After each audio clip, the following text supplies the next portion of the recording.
never liked Mondays, but this one just felt wrong from the second my eyes opened. My phone alarm didn't even finish its first buzz before I slapped it silent.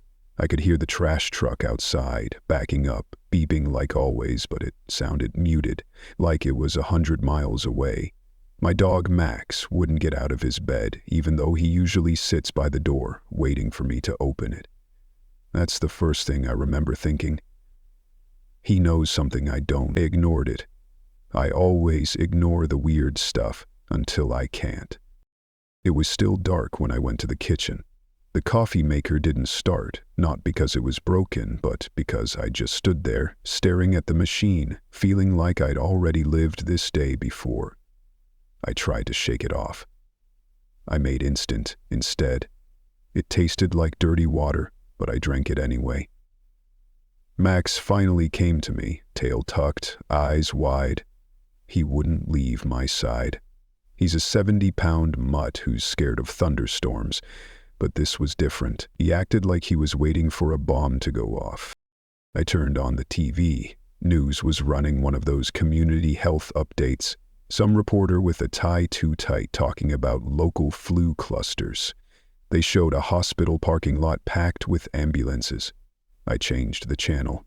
Every station had something about flu-like symptoms, government monitoring, stay indoors if you feel unwell.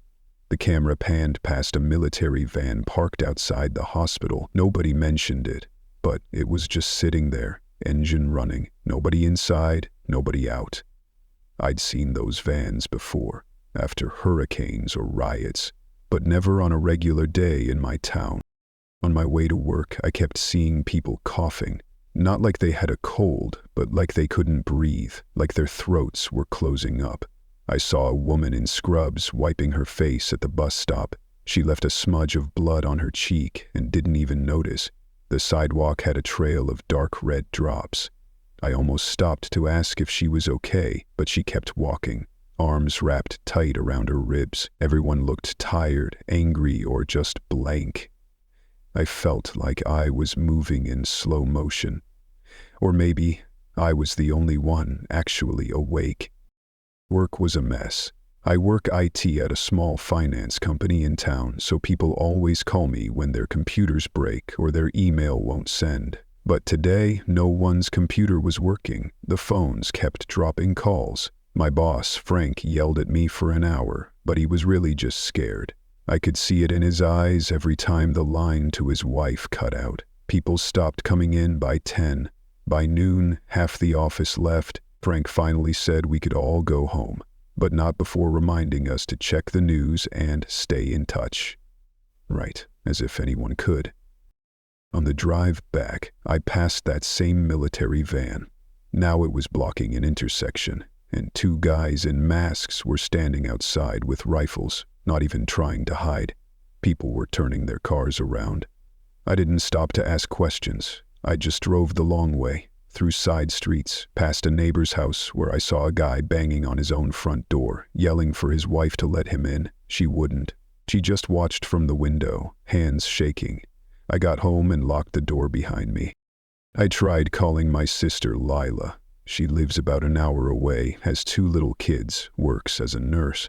Her phone rang twice, then nothing. I sent her a text, "You okay?" No answer. I tried again, still nothing. I checked Facebook. Everyone was posting the same thing. What's going on? Why is there blood at the Shell station? Anyone else hear those helicopters? Then the posts stopped coming, one by one. I stared at the spinning circle for a long time, waiting for new messages that never loaded. It was too quiet, the kind of quiet that makes you check your locks, even if you never cared before. I walked from window to window, checking every latch. I closed the blinds. Max followed me everywhere, glued to my leg.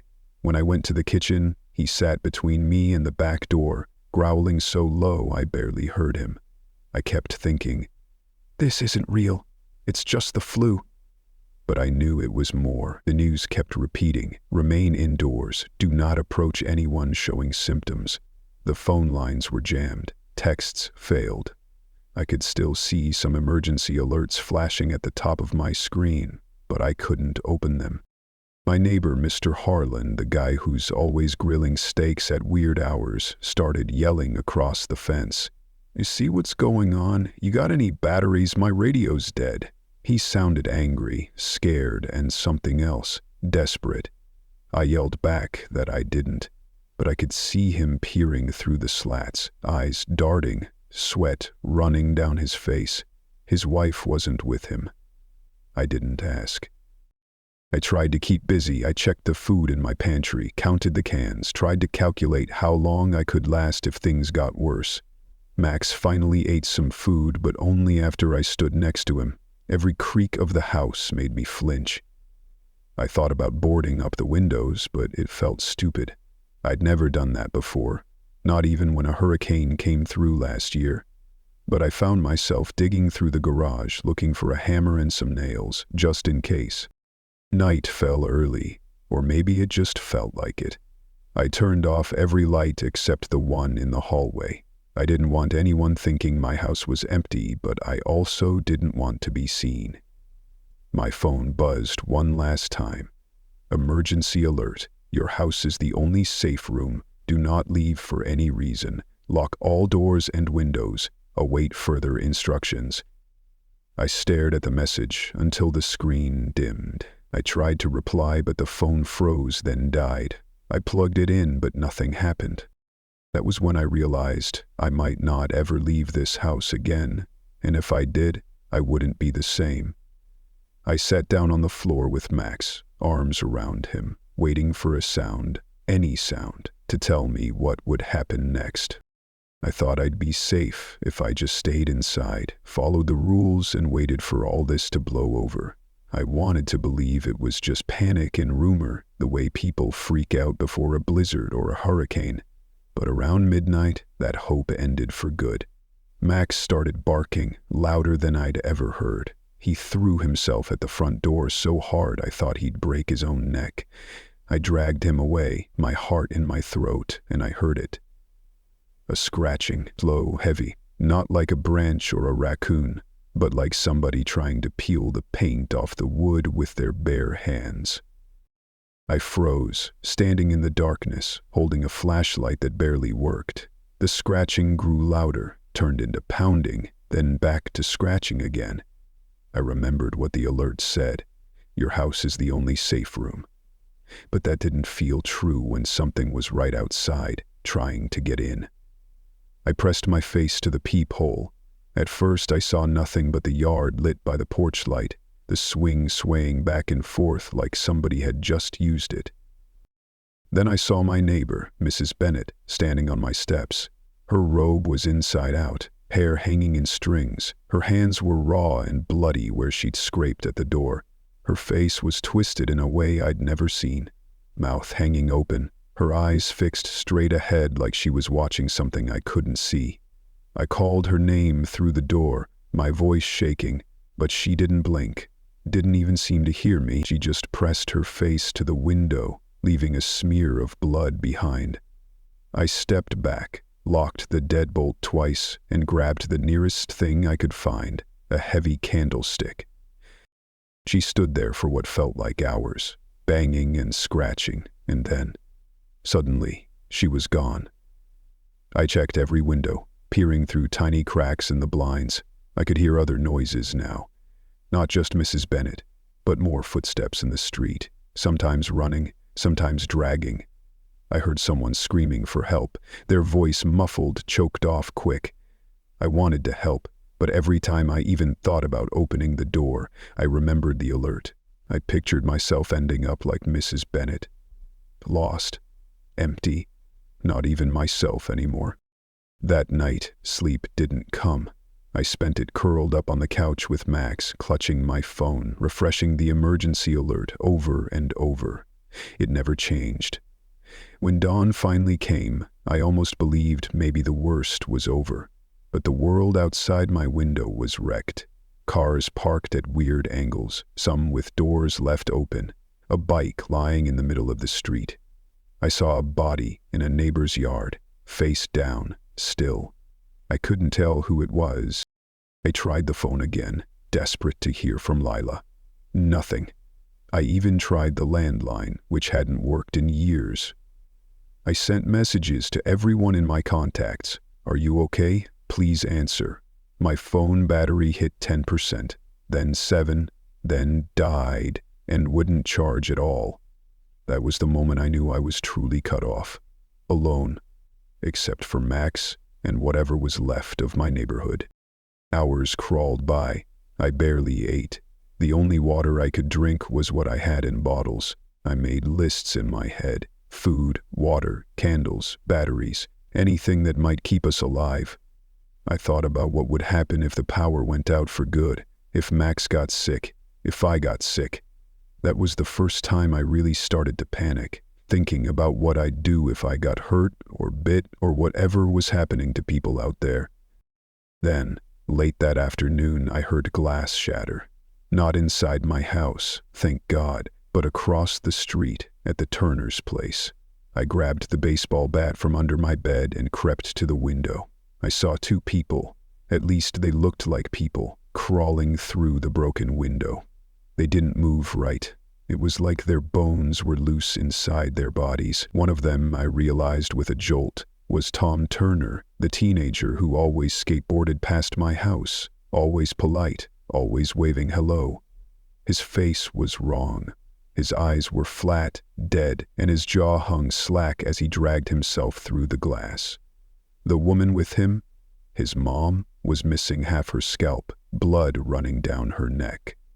I watched as Tom tried to stand, fell, then got up again, his hands smeared red. He didn't see me, or maybe he did, but just didn't care. I watched them stagger around the living room, smashing into furniture, knocking over a lamp. Suddenly Tom turned, staring straight at my window. For a second I felt like he could see me, like he knew I was there watching, safe, for now. I dropped to the floor, heart pounding, tears running down my face. That was it. The moment I knew the world I grew up in was gone. The Turner's house was filled with screams and glass, and something I didn't want to understand. I slid back from the window and tried not to vomit. That night, the power flickered off and didn't come back. My house was pitch dark. I used my flashlight sparingly, the beam darting over every window, every door. I nailed boards across the back door, stuffed towels in the gaps, checked every lock twice.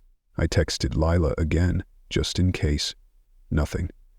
I tried not to look at the front yard, where Mrs. Bennett's footprints had turned the porch steps brown with blood. All I could do was wait, clutch Max, and pray that the walls would hold.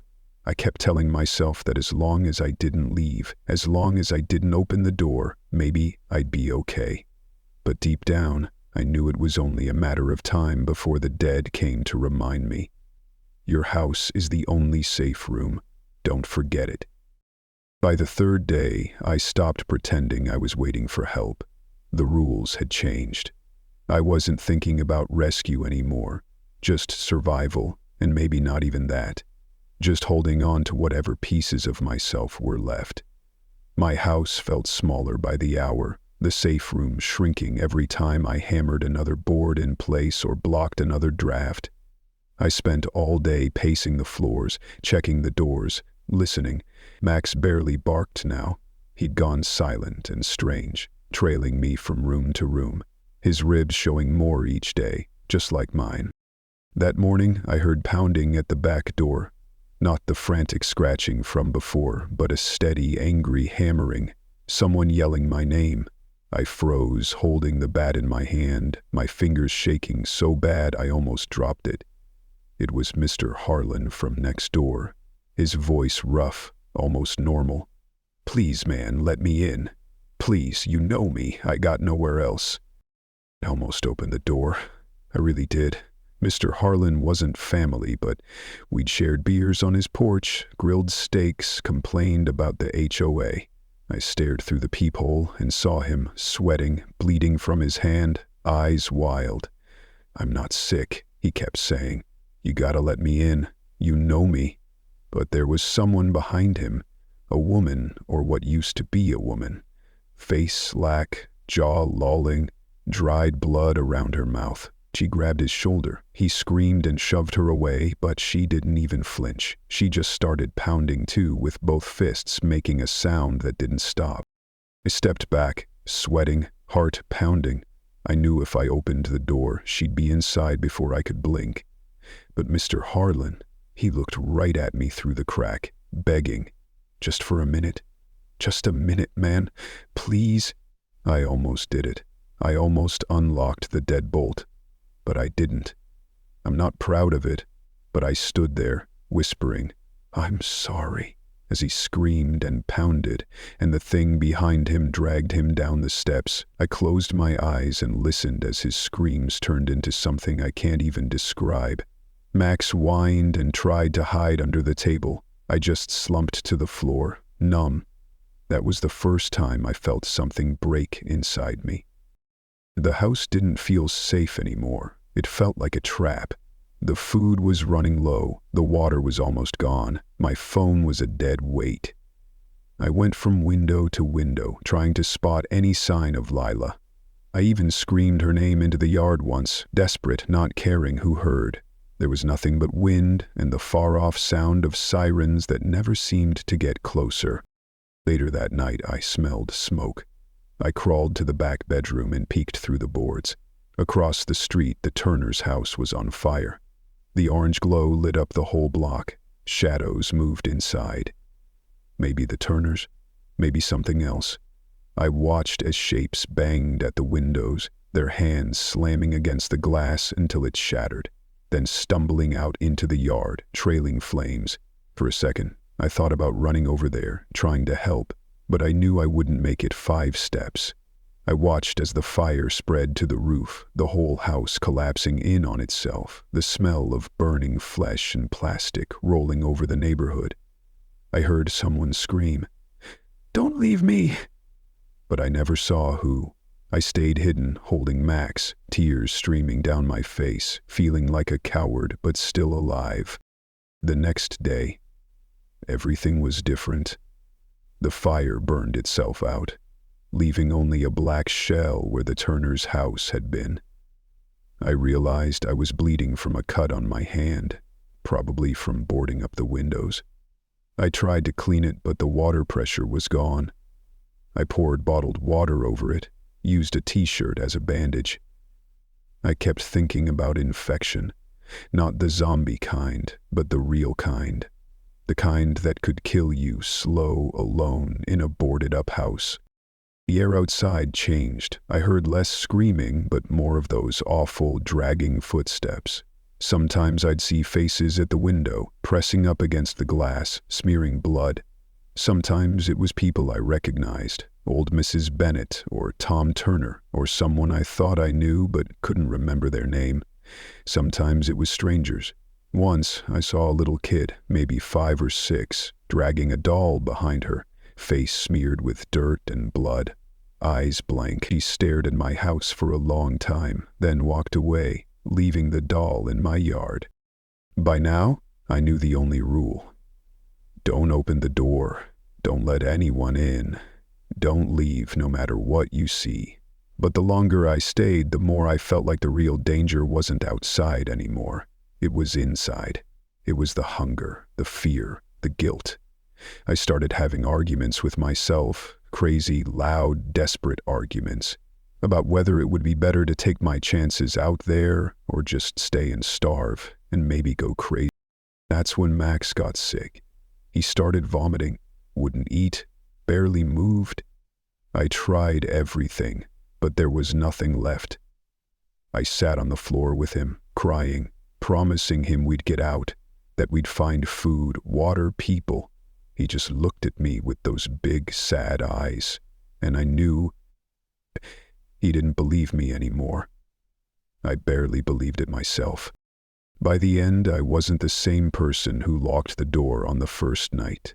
I was jumpy, paranoid, dirty, starving, and broken in ways I couldn't explain. The world outside was gone, and the world inside was shrinking by the minute.